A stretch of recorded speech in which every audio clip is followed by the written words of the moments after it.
सारी दुनिया इस बात से रूबरू हो चुकी है कि नाटो की वजह से रूस ने यूक्रेन पर हमला किया है। तो इस युद्ध को मद्देनजर रखते हुए ये संभावना भी बढ़ जाती है कि क्या क्वाड नाटो की तरह एशिया में युद्ध की वजह बनेगा। अगर ऐसा हुआ तो किस देश को निशाने पर लिया जाएगा।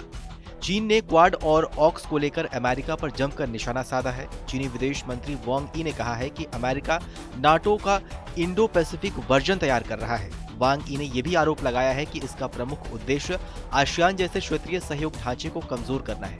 कुछ दिन पहले ही अमेरिकी रक्षा मंत्रालय ने अपनी इंडो पैसिफिक स्ट्रेटेजी को सार्वजनिक किया था। इसमें भारत, जापान और ऑस्ट्रेलिया के साथ रणनीतिक भागीदारी को बढ़ाने का जिक्र किया गया था। चीन इसी को लेकर भड़का हुआ है। चीन को लगता है कि अमेरिका उसकी घेराबंदी करने के लिए एशिया में अपनी उपस्थिति को बढ़ा रहा है। वांग यी ने आरोप लगाया कि कुछ ताकतें चीनी खतरे का जिक्र कर डर पैदा कर रही हैं। उन्होंने दावा किया है कि चीन इस क्षेत्र को एक सहयोगी के तौर पर देखता है, न कि भू रणनीतिक टकराव के लिए। उन्होंने कहा कि हम उन पहलुओं का स्वागत करते हैं जो क्षेत्र में वास्तविक स्थिति से मेल खाती है या क्षेत्रीय टकराव के लिए उकसाने और सैन्य घड़े के निर्माण का कड़ा विरोध करती है। चीनी विदेश मंत्री ने रूस चीन संबंधों पर भी बयान दिया। उन्होंने रूस को चीन का सबसे प्रमुख रणनीतिक भागीदार बताया। उन्होंने कहा कि यह संबंध दुनिया में सबसे महत्वपूर्ण द्विपक्षीय संबंधों में से एक है, जिसका उद्देश्य विश्व शांति, स्थिरता और विकास के लिए अनुकूल माहौल बनाना है।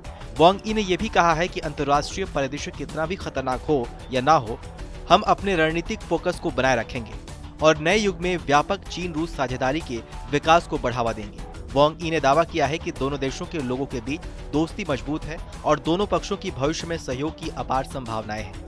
यूक्रेन में संकट पर टिप्पणी करते हुए वांग यी ने कहा कि चीन रेड क्रॉस के माध्यम से यूक्रेन को मध्यवर्तीय सहायता भेजेगा। चीनी विदेश मंत्री ने जोर देकर कहा कि बीजिंग मॉस्को को कीव के बीच आवश्यक मध्यस्थता करने के लिए अंतर्राष्ट्रीय समुदाय के साथ काम करने के लिए तैयार है।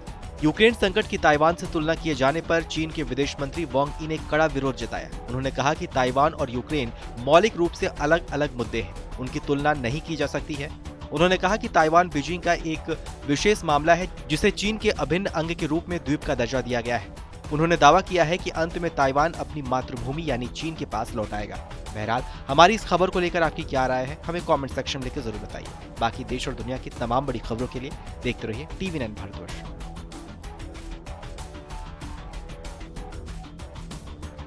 देश बनता है अपने नागरिकों से।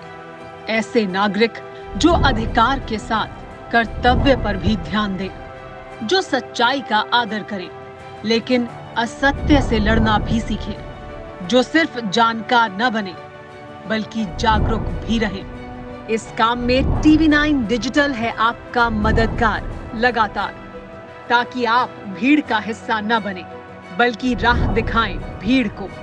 देखते रहिए TV9 डिजिटल।